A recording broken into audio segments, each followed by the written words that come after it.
¿Qué tal, amigos del Sol de Puebla? Bienvenidos a una edición más de estas entrevistas especiales. El día de hoy tenemos un invitado de lujo aquí en el Sol de Puebla. Es un personaje que tiene una trayectoria política dentro del Partido Acción Nacional de muchos años, pero que también ha estado dentro, no solo en primera fila, sino siendo parte de las decisiones que se han tomado a lo largo de la historia en este país. Me refiero a Santiago Krill Miranda. Santiago, bienvenido a Puebla y bienvenido al Sol de Puebla. Muchas gracias por la invitación, muy contento de estar aquí además en tiempos de campaña, tiempos de decisión, tiempos de participación ciudadana. Es el mejor tiempo de la política. Perfecto. A mí me gustaría arrancar con un tema que creo que es obligado en cuanto, igual ya lo has platicado seguramente en otras ocasiones, pero platícanos cómo nace esta alianza PAN, PRI, PRD. Entiendo que fuiste de los actores importantes que ayudó a construir esta alianza. Primero, ¿por qué se da? Y después, ¿cómo fue el proceso en el que se fue articulando fuerzas políticas antagónicas pues históricamente aquí en el país? Bueno, mira, tiene muchos antecedentes, no es que haya ocurrido de la noche a la mañana, sí. y ni siquiera en el último año anterior. Siempre ha habido, digamos, grandes acuerdos nacionales en donde el PAN ha estado presente. Hemos hecho desde hace varias décadas parte de las grandes reformas que ha tenido el país. Estoy hablando desde la creación del antiguo IFE, hoy INE, de la Comisión Nacional de los Derechos Humanos. Si nos remontamos un poquito antes, inclusive la autonomía del Banco de México, todo lo que son las nuevas reglas electorales, las nuevas reglas económicas, con la institución que combate los monopolios, con el Instituto de Telecomunicaciones y con las grandes reformas que tienen que ver con la educación, con la energía eléctrica, que tienen que ver con la justicia oral en el país. Entonces te estoy hablando, digamos, de que el PAN siempre ha estado presente en las grandes reformas y entonces tiene vasos comunicantes y relaciones con todos los partidos. El PAN no excluye a los partidos por ser partidos opositores al PAN. Nos oponemos a las políticas públicas que presentan los partidos cuando no estamos de acuerdo con ellas. Pero por otra parte, cuando tenemos causas comunes, siempre hemos ido.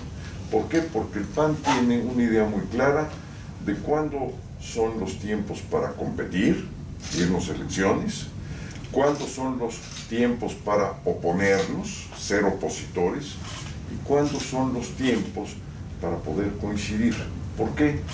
Porque lo importante de la política no es el partido. Lo importante de la política es el país, y cuando hay una causa en donde el país está de por medio, el PAN busca siempre privilegiar la causa de México. Entonces, tenemos antecedentes de décadas atrás de estar haciendo acuerdos con todos los partidos. Por ejemplo, a mí me tocó ser parte del acuerdo de la Constitución de la Ciudad de México. Sí. En donde lo votamos por unanimidad todos los partidos que estamos compitiendo el día de hoy. Es un gran acuerdo. Entonces, los acuerdos son parte de la política, el diálogo es parte de la política, y en este caso muy particular hemos convenido en causas comunes. No es tanto un acuerdo de sumarnos como partidos, no. Es un acuerdo de sumarnos a una causa, que es algo realmente muy distinto. Entonces, ¿dónde empezó, digamos, el antecedente próximo de esta causa?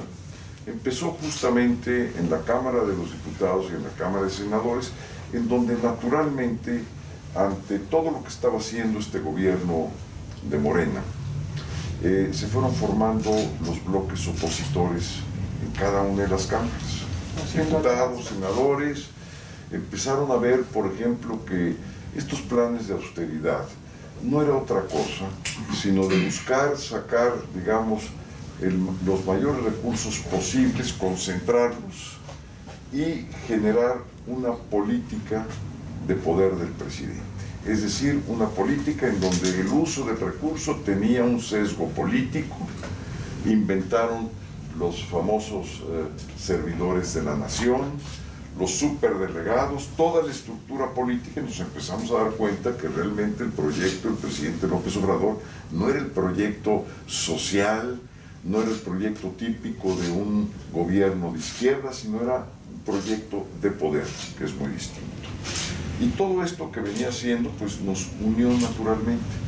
Ahí empezó la comunicación, primero con los coordinadores parlamentarios, después con los presidentes de los partidos, y poco a poco se fue gestando la idea que en esta elección intermedia fuéramos juntos desde el punto de vista primero electoral. Esa fue, digamos, la primera aduana que pasamos. Dijimos, bueno, vamos a hacerlo electoralmente, sí, y luego vino la segunda idea. Vamos a hacerlo con miras a que esta alianza pueda prevalecer durante los próximos 3 años. Y vamos a darle un programa. Y es un programa amplio el que hemos suscrito. También se unieron las organizaciones sociales que nos plantearon 30 compromisos, que también muy puntuales ya suscribimos, y que todo esto pues fue poco a poco, de menos a más, en negociaciones de aproximación, que nos fuimos aproximando. Entonces ahora, ¿qué quiere decir Vamos por México? Vamos por México es una alianza de 3 partidos, pero no solamente de 3 partidos. Es una alianza de más de 500 organizaciones sociales, con una plataforma común, con compromisos que se van a desplegar a lo largo de los próximos 3 años. Sí. Y esos compromisos tienen mucho que ver con, en primer lugar, generar un balance de poder. México no es un país de un solo hombre, que quede muy claro. Así quiera acaparar el presidente todos los medios de comunicación con sus mañaneras, así quiera pelearse con todos los opositores, así quiera ponerle motes o apodos a todos los que no están de acuerdo con él, este país no es de un solo hombre, y se lo vamos a demostrar en estas elecciones. Vamos a demostrar que también se puede hacer un equilibrio de poderes. Vamos a demostrarle que todo lo que hemos venido construyendo a lo largo de las últimas décadas de instituciones, no le vamos a permitir que las extermine, como él dice, ni al INE, ni a todo lo que hemos creado para combatir los monopolios, para ordenar las telecomunicaciones del país, para poder generar una energía barata, limpia, que no contamine, para poder apostarle a las energías modernas, al sol, al aire, al agua, y no a los hidrocarburos, y menos al combustóleo. Eso ya pasó. Y vamos a demostrarle que sus programas sociales los queremos fortalecer. Se van a sorprender, los queremos fortalecer. Ellos dicen que buscan desaparecerlos. ¿Qué les responden? Porque ha sido el discurso de campaña de los candidatos de Morena, de PT, incluso desde la presidencia de la República, que se busca desaparecer los programas sociales. Pues es una gran mentira. Miren, lo que están haciendo ellos es repartir el dinero sin padrones confiables, sin transparencia. No se sabe quiénes son los beneficiarios. Los reportes de Coneval, que es, por cierto, un organismo de autonomía constitucional que creamos nosotros para medir los programas sociales, nos están dando los peores resultados. ¿Por qué? Porque no se sabe. Entonces lo que queremos es ordenar las cosas, y el orden fortalece.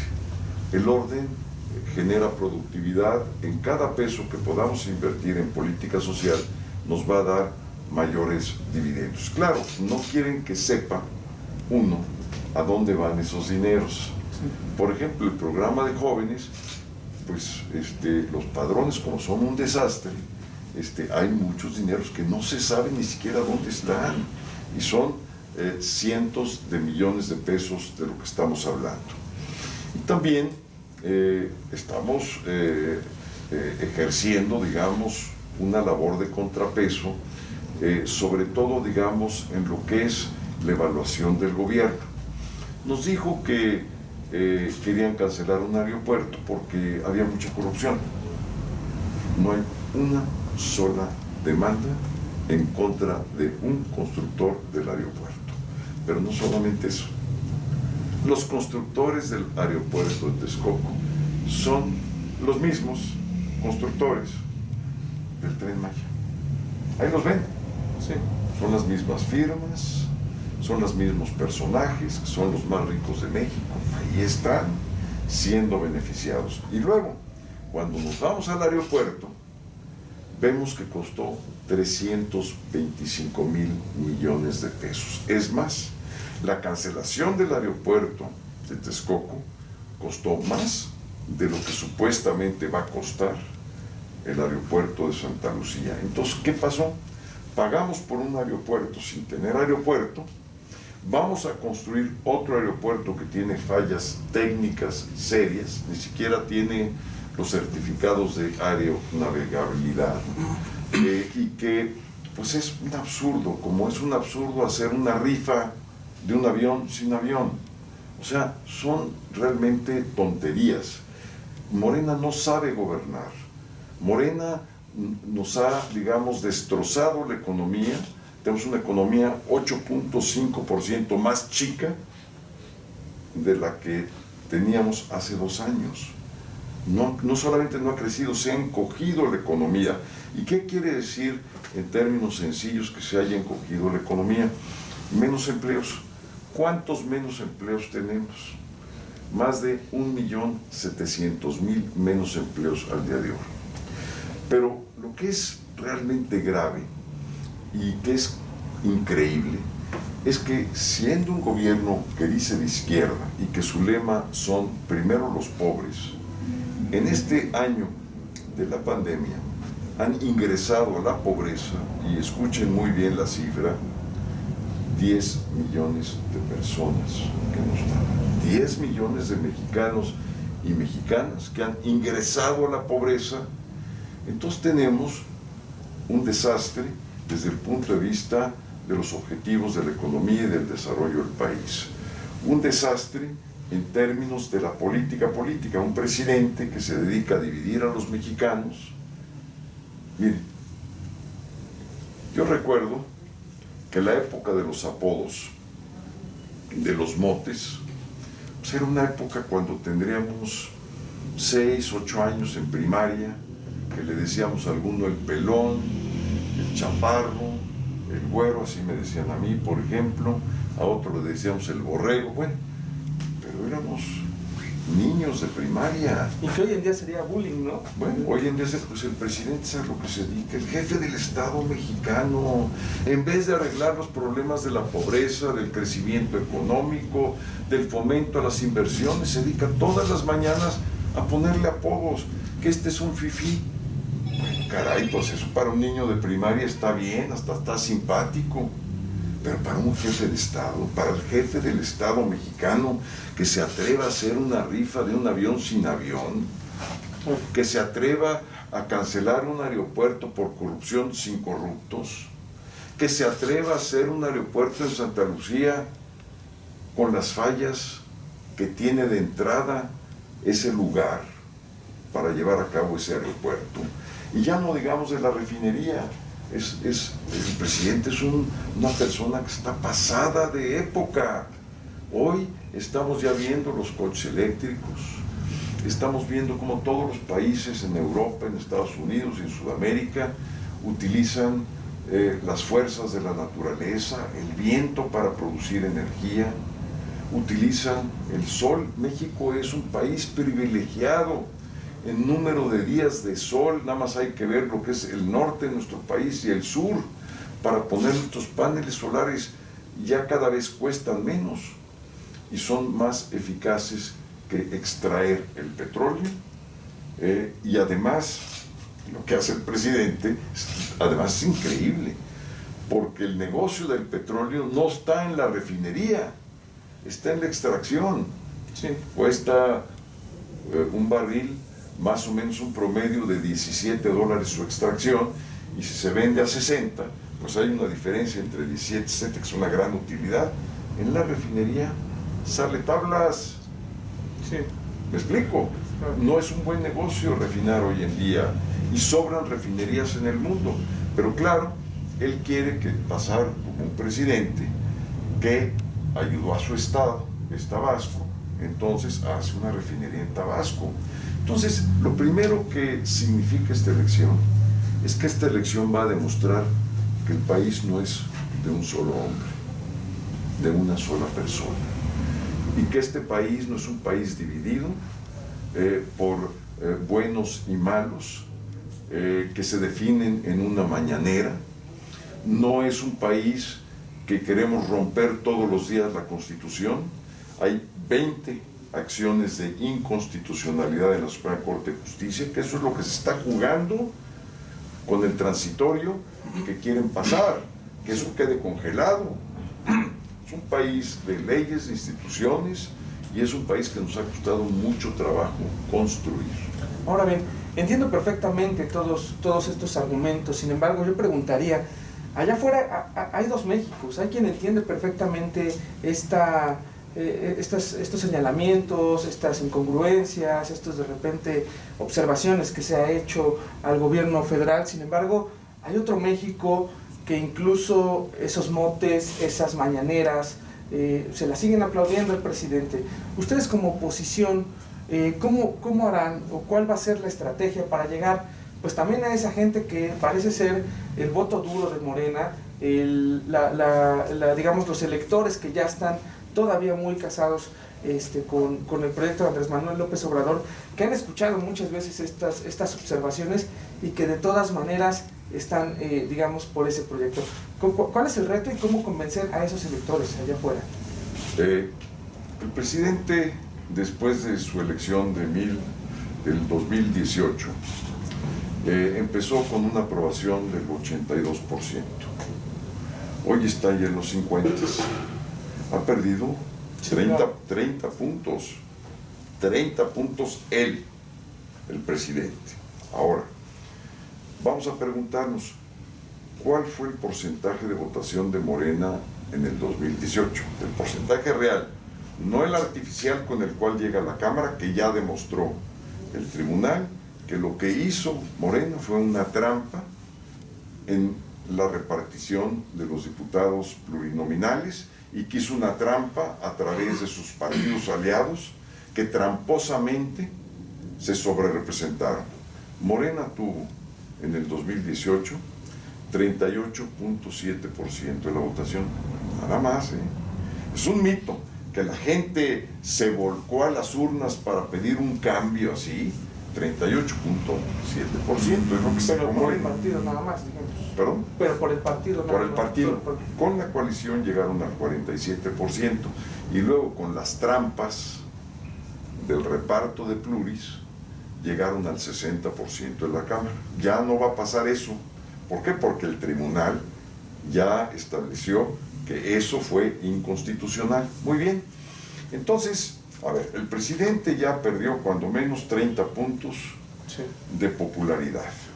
Morena ya no va a tener su ayudadita en la parte, digamos, de la distribución de diputados. Y otra cosa muy importante, que luego ya no se dice, pero hay que recordarla todos los días: el acuerdo entre Peña y López Obrador. Peña viviendo en España, en Santo Domingo, en las mejores fiestas, saliendo en el Ola, como si no pasara nada. Socialité. Sí, y hay que pensar, ¿por qué? Porque su equipo más cercano está intocado, después de toda la corrupción que sí hubo, no en ese aeropuerto, porque no está aprobada, pero sí hubo en toda la administración de Peña. ¿Por qué? Porque hubo un acuerdo. ¿Y dónde está ese acuerdo? Te voy a dar un ejemplo. ¿Qué porcentaje piensas que sacó el presidente López Obrador en el 18 en Tlaxcala? Pudiera pensarse que fue alto. 70%. La media nacional fue 53%, y en Tlaxcala fue 70. Con una población menor. A ver, ¿cuánto crees que sacó? Estado priista, ¿eh? Sí. ¿Cuánto crees que sacó en Oaxaca, estado priista? 65%. De 53 sacó más de 11 puntos. ¿Cuánto crees que sacó en Chiapas? Ve nada más la media de la votación que le dieron Sí. los estados del PRI. Esos porcentajes solamente se logran a través de una operación gubernamental de Estado para poder incrementar 10% de la media nacional. Pero no solamente eso. El acuerdo de Peña, lo que saca Morena, la parte artificial de la sobrerepresentación, entonces es un mito lo que pasó en el 18. Eso, claro, el presidente sacó 53%. ¿Cuánto le ayudaron esos estados? Hay un estudio ya muy claro que cuando menos le ayudaron en 13 puntos. Entonces, ¿cuánto hubiera sacado el presidente sin el acuerdo de Peña? 40 puntos, que fue lo que sacó Fox, lo que sacó Calderón. Entonces, este mito de la cuarta transformación y que el pueblo lo pidió y el pueblo bueno, es un mito, es una mentira.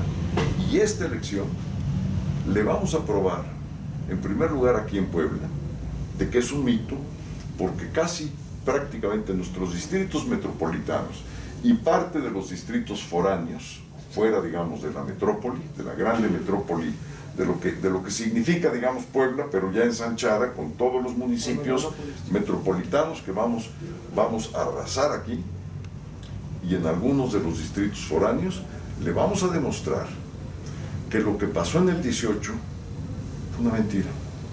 Y le vamos a demostrar que vamos a poder controlar el poder y hacer de este poder que no sea el país de un solo hombre, Sí. de alguien que en las mañanas dice qué es lo bueno y qué es lo malo. No, eso no es México. México son 126 millones de personas que tenemos algo que decir, algo que opinar, y que México es un país plural. Le guste o no le guste, no nos interesa sus gustos, nos interesa el bien de México. Ahora eso me lleva a una siguiente pregunta. Mencionabas hace un momento que el objetivo de la alianza es construirla electoralmente, pero sí que trascienda en la siguiente legislatura a través de un bloque opositor. Pero también nos mencionas y nos comentas el tema de esta trampa de la elección de 2018, donde pudiera haber un apoyo del gobierno priista de Enrique Peña Nieto hacia López Obrador. ¿Qué garantías hay de que realmente se construya, de que el PRI se mantenga dentro de este bloque opositor en contra de Morena, en contra de algunas decisiones o propuestas que envíe Andrés Manuel López Obrador, y no se vuelva parte de ese gobierno, como ya lo mencionabas, ocurrió en el pasado reciente? ¿Qué garantías hay? Pues mira, la garantía de la palabra, eso es lo que vale en la política, no hay otra cosa, es la palabra dada. Hemos suscrito los compromisos por escrito, y sí hemos tratado los partidos de lanzar candidatos que no tengan cola que les pise. ¿Por qué? Porque es precisamente esa cola que hace vulnerable a los políticos a la hora de las presiones y de las votaciones. Sí. Pues si alguien trae una cola muy larga y se le quiere poner al tiro al gobierno en contra, pues le pueden sacar sus trapitos al sol. Entonces, hemos buscado el PRI, el PAN y el PRD, y en este caso el Puebla. Pues vean ustedes, miren, honestamente hemos sacado a nuestros mejores liderazgos, a panistas que tienen 30 o 40 años, que han sido opositores, que han sido incomparables, que tienen una carta de servicios de primera, Naté Aranda, por ejemplo, gente combativa, Humberto Aguilar, el famoso Tigre Aguilar, que son liderazgos muy fuertes combinados con jóvenes que van creciendo, Mario Riestra, Sí. y que esa combinación de juventud, también nuestra candidata Buregar, pues es una joven, además con mucho empuje, En todos los distritos, el candidato Morales, que también tiene un antecedente y tiene una experiencia. Entonces, lo que queremos hacer, particularmente aquí en Puebla, porque van a ir unos tribunos muy fuertes, Sí. que ya lo han sido y que van a hacer la diferencia en esta próxima legislatura, estoy seguro, porque llevan con mucha experiencia y una voz muy fuerte.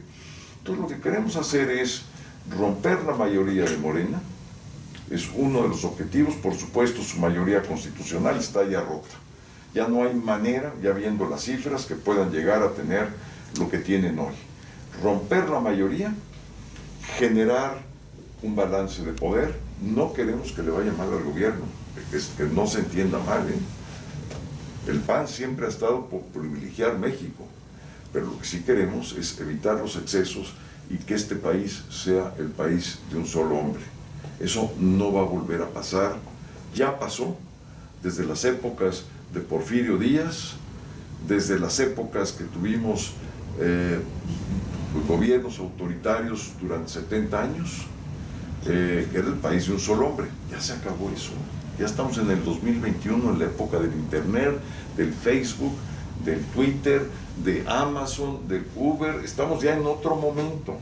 Un mundo global, internacionalizado. Un presidente que se le invita a una conferencia, fíjense ustedes, una conferencia del medio ambiente, y va a presumir sus inversiones de combustóleo. ¿En dónde estamos? ¿Qué está pasando? Vean nada más los representantes que están nombrando en la Secretaría de Relaciones Exteriores para que nos representen en Gran Bretaña, en Alemania, en Francia. Vean los antecedentes que tienen.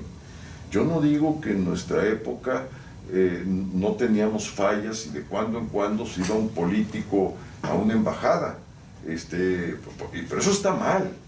Es una autocrítica de nosotros, y no porque en algunos casos lo hubiéramos hecho nosotros estaba bien hecho, estaba mal hecho, pero ahora está peor hecho. Entonces sí queremos corregir al país, queremos darle un sentido y una dirección distinta. Por último, yo preguntaría tu percepción en el estado de Puebla. Desde hace un año o 2 años también es un gobierno morenista el que está encabezando el estado, a raíz también de la tragedia de 2018 con el fallecimiento de los exgobernadores. ¿Cuál es la percepción que hay del estado de Puebla?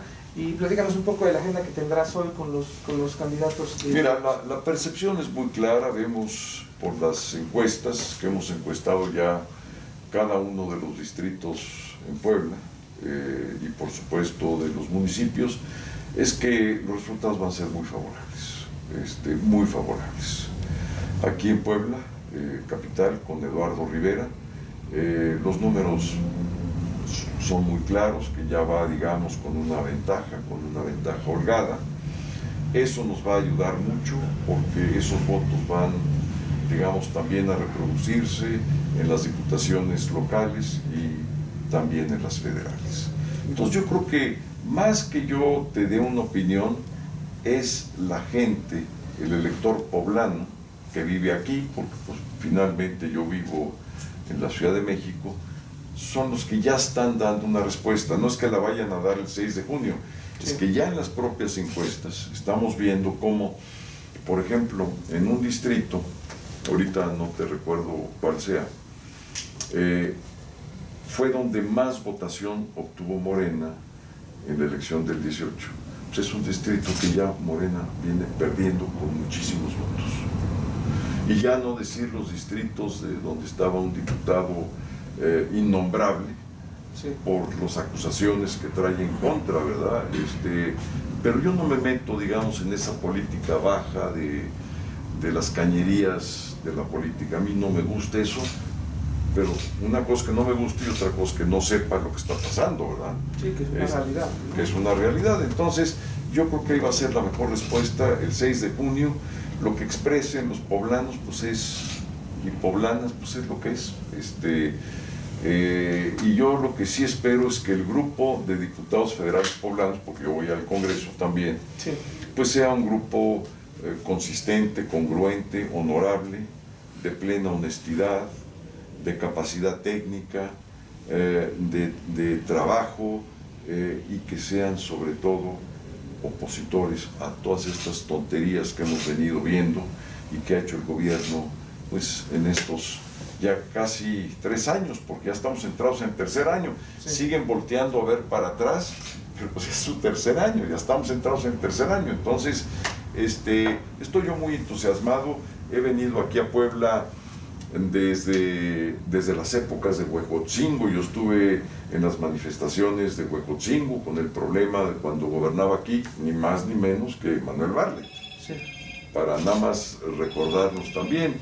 Y he venido a todas las campañas. Tengo muy buenos amigos prácticamente de todos los partidos, también de comunicadores, de gente de medios de comunicación, de juristas. Yo soy profesor de Derecho en la UNAM, en la Facultad de Derecho, doy Derecho Constitucional y Teoría de la Constitución. Tengo mis pares aquí en las distintas universidades, tengo mucha comunicación. Me gusta mucho Puebla por su historia, me gusta mucho Puebla por su cultura, por su comida y por supuesto por su gente. Y la conozco muy, muy bien Puebla, conozco su historia, sus grandes batallas, no solamente 5 de mayo, que es muy importante, que acaba de pasar, conozco la del 2 de abril, que fue igualmente importante, cuando aquí se rompió y se venció al ejército francés de una manera total, ¿verdad? Y también la Biblioteca Palafoxiana, y por supuesto la catedral trazada por Los Ángeles, que es una maravilla, sus retablos, sus pinturas que tienen ahí de los señores Lagarto del siglo XVII y XVIII. Me gusta mucho Puebla, le tengo un gran cariño a lo que es Puebla y a lo que es su gente. Ahora, ya nos mencionabas hace un momento sobre el tema de que también vas al Congreso del Estado, estás en la lista de representación proporcional. ¿Serás el próximo coordinador de la bancada del PAN en San Lázaro?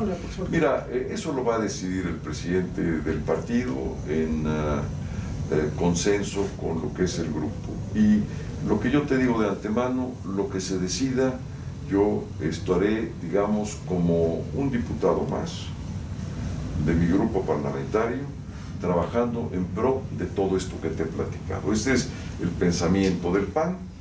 Actualmente soy presidente de la Comisión Política Nacional del PAN, lo seguiré siendo, no tengo por qué dejarlo estando como diputado.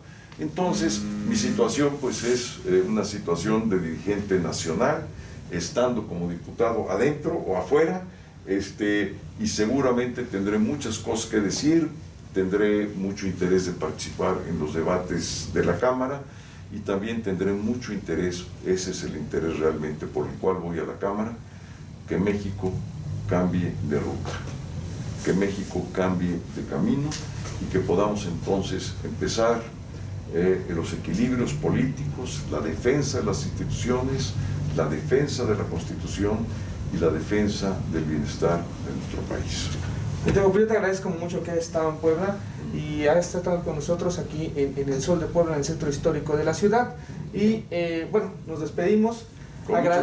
Agradezco mucho también a la gente que está viendo este programa, que lo va a ver directamente a través de redes sociales. No se pierdan el contenido en www.elsoldepuebla.com.mx y también la entrevista completa a través de su edición impresa a partir del día de mañana. Mi nombre es Víctor Hugo Juárez, nos vemos en la próxima entrevista.